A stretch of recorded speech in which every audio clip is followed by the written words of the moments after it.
that be a factor in our access to opportunity?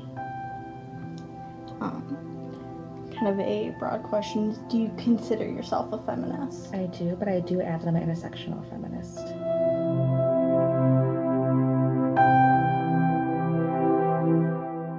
Since literally forever, talking about birth control, abortions, and women's bodies in general has been seen as taboo. With the second wave feminist movement that started in the 1960s, we saw the introduction of the pill, which was designed to allow women to have more control over their reproduction. Within 5 years of being introduced, millions of women were taking it. That's 35% of married women by 1965. Today, 56% of couples globally rely on the pill and other forms of modern birth control to reduce unwanted and unintentional pregnancies. Since the introduction of the pill, more women have been able to join the workforce instead of being forced to stay at home due to an unplanned pregnancy. According to the U.S. Census Bureau, the percentage of women in the labor force doubled from 1960 to 2013, from 31.9% to 58.9%. The 1973 Supreme Court case of Roe v. Wade legalized abortion within the first 2 trimesters of pregnancy, aka the period of time in which the fetus can't survive outside the womb. This landmark case made getting abortions tremendously safer and easier. Evidence and logic proves that the more widely birth control is available, the fewer the number of abortions need to be performed due to the prevention of the pregnancy.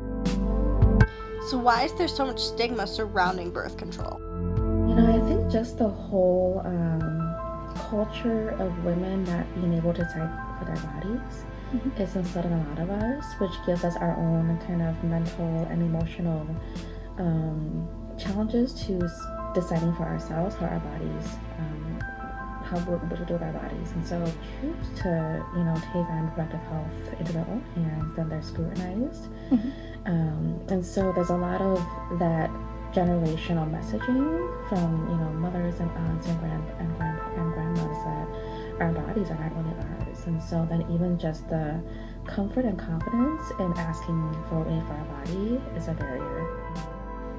Media concentration on abortion being the main service provided at organizations such as Planned Parenthood has created a very negative dialogue and tremendous opposition towards the funding of the clinics, which has in turn created massive support and rallying for the organization because people don't seem to realize that Planned Parenthood offers more than just pregnancy termination.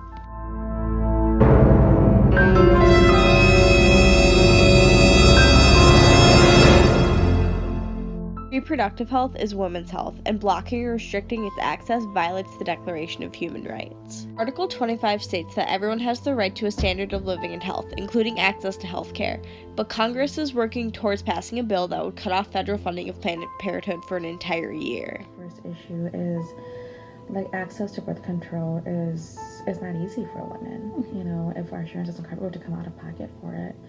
And Planned Parenthood, I think the funding for Planned Parenthood is really highly misunderstood by the general public. We actually had a speaker from Planned Parenthood come talk to us about it, and it's actually often misrepresented in the media. And so that's one thing, is that we need to really understand what that means when it comes to funding and defunding Planned Parenthood and the implications. And so sometimes when we react and fight for them, because we're not sure what we're fighting, we tend to distract from the actual argument. And so I would really encourage that we should better understand what that means and really hear from Planned Parenthood himself and how we can be helpful in advocating for them. And I think just the fact that women have to pay for birth control and for that kind of stuff is it's ridiculous. Birth control isn't only used to prevent unplanned pregnancies. It can alleviate the symptoms and prevent ailments that can be caused from having a menstrual cycle.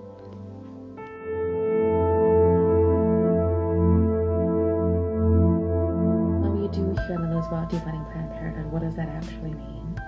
Because Planned Parenthood is much more. It's sexual health, it's reproductive health, it's access to health care. So it's a wide range of things, and not just abortion, which is what is often told in the media. And so I would say, take some time to learn about Planned Parenthood. What does it mean when they're going to be defunded?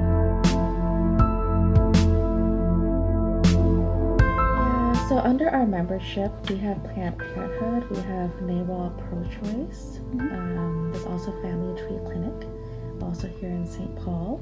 Family Tree Clinic does also policy and education, so it'd be a good resource to just kind of get, and they also do a lot of work around LGBTQ youth and how sexual health looks like in that community.